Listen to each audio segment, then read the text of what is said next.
Hi there, traders. This is Bro Gilbert with the FX Market Insight for Monday, the 18th of Feb. All right, now as you come into the start of the Asian session, the start of the trading week, it's always interesting to see what's happened over the weekend, see if there's any major moves on the back of some of the geopolitical issues going around, Brexit, the US-China trade issues. You've also got Donald Trump and the Great Wall of Mexico. He's got no shame. That's a massive problem for us. Now, just looking at the major currency pairs, I mean, the Aussie's still trading sideways. It does have a little bit of upward momentum just on the back of a weaker US dollar to end the week. Some reports are saying, the San Francisco Fed person, May, I think it was, sort of suggesting that the Fed may be on hold. Well, they've already told us that, so don't get too caught up in Fed talk. All right, I think it's more the sterling rallied very aggressively. Okay, on the back of retail sales, really strong retail sales figures, which put a little bit of a dent in the most recent batch of UK fundamentals, which was really weak. So it balances that out. Now, out of the two Antipodeans, the Aussie and the Kiwi's got to look a better trading opportunity in the sense that the RBNZ were quite hawkish, whereas the RBA were sort of neutral to dovish. So Kiwi makes sense to be looking for a topside move. If I widened out dollar yen, you'd see it's now sort of drifting back to that trend line. It's now sort of trading sideways. To me, even with the US dollar sort of rolling over a bit, euro is still in a downtrend, and same for me with sterling for that matter. So there haven't been a lot of changes. I know sterling rallied. This is how weird it is. 120 points. It's still in that sort of downtrend at this point. And dollar CAD really back in the range. There's talk of Warren Buffett taking a stake in Canada's oil patch and all sorts of crap, but it's just drifting sideways. One key thing is oil is rallying, and that's going to push dollar CAD to the downside, you'd think. All right, now to start the week, what you want to do is get a real handle on where things finished off last week. Now, if you're looking at the major data releases, the only real major release was the UK data. So we had retail sales figures, and this is what I'm talking about. The expectations around 0.2, excluding fuel and with fuel. And you got the year on year. Check out these numbers: 1%, 1.2, and 4.2%. So really, that really balances back out the UK fundamentals, which were looking quite terrible. Inflation had dropped off, GDP, everything was looking pretty crap. This balances it out somewhat. So the US dollar. Okay, you look at the dollar index. Now, obviously that move in sterling, probably the catalyst for a bit of a move just down through this support line here in the dollar index. It's not like this isn't a dollar move. Okay, if it was a dollar move, it would have crapped out. It's just being pressured by the other currencies in the basket. So I don't think the dollar's going down yet. It's more sideways than anything else.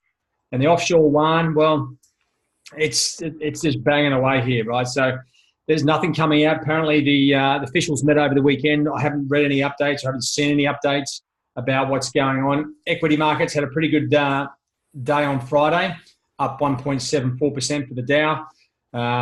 Other markets, not so much, but you see the positive move here. Asian equities, Japanese equities, up 1.4%. So, everyone seems pretty comfortable with the way growth's going and everything else. So there's not a lot to really sort of mull over there.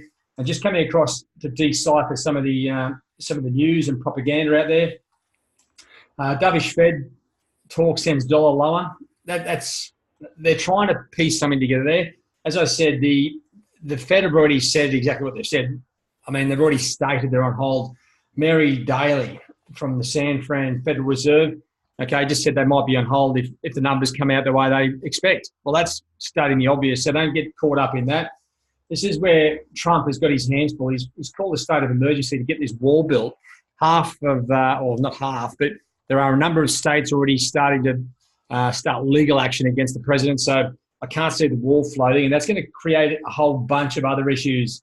This is the problem. Trump has no shame, so he doesn't care about his profile. He's just an idiot. So he'll do whatever he needs to do to give that middle America, get them voting for him again, because he's, as long as he looks like he's trying to do the wall, then he's probably happy, even though he knows it's never going to happen. Other news, pound pushes higher on sales data. Of course, the UK retail sales figure is massive. One of the Irish ministers came out and said the EU stand to help UK PM May get a deal done. So that's sort of helped a bit of bit of positive tone on Brexit. Bit of an update there on Warren Buffett taking a stake in Canada's oil. And that's pretty much it. So as you can see, the news is really like crap. Okay, what we're looking at is basically a whole range of geopolitical stuff that's starting to creep in.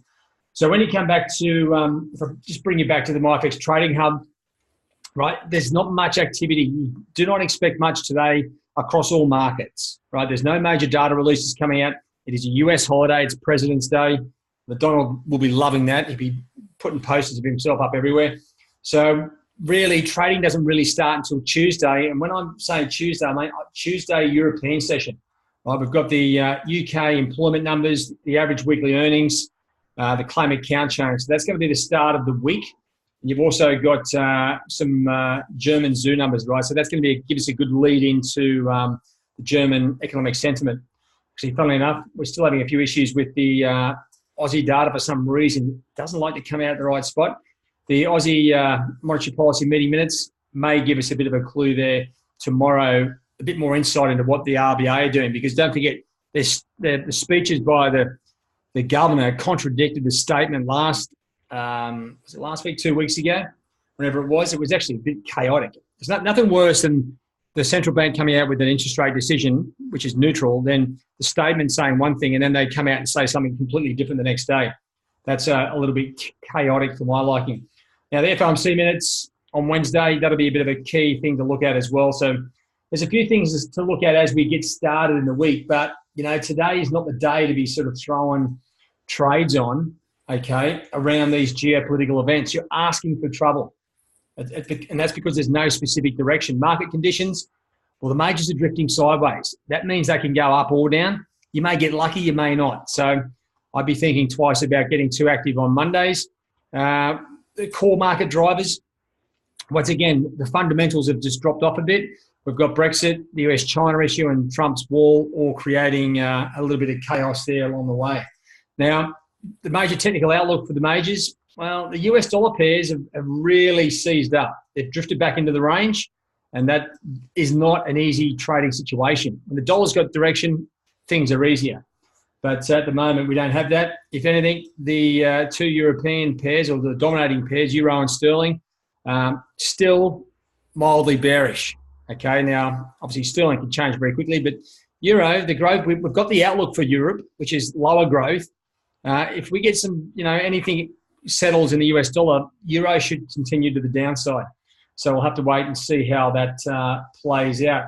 And as you come through the week, just come through and sort of plan out the major opportunities that you can get your teeth into. Now, the good thing about this week, if you have a look through the major data releases, there's a lot of yellow and blue numbers. These are all tradable events. Okay, the blue ones, you can actually just hold positions through the releases. All these yellow ones, you can trade as soon as the release comes out. It's not until you get into later in the week that we start to get into a few central bank speeches. And that's where, you are on high alert. The Aussie employment numbers on Thursday will be a key release as well. All right, guys, that's it from me. Not a hell of a lot to go through. Don't forget, the trading session, as I said, Monday across the board should be pretty quiet, barring any sort of crazy geopolitical release. So I wouldn't be looking for a lot of activity. Expect these currencies to continue what they've been doing, which is pretty much rangy. Kiwis just popping to the top side. Expect euro, probably trade sideways, may drift a little bit high and take out a few stops, but not much to go on. No one's going to be really willing to challenge the market. You can see dollar CAD here just resting on a support level. Unless oil really rallies through the roof, I can't see it moving too far either. And same with dollar yen at this point. All right, guys, that's it from me. Have a good trade week, and we'll see you in the 247 trade zone. Cheerio.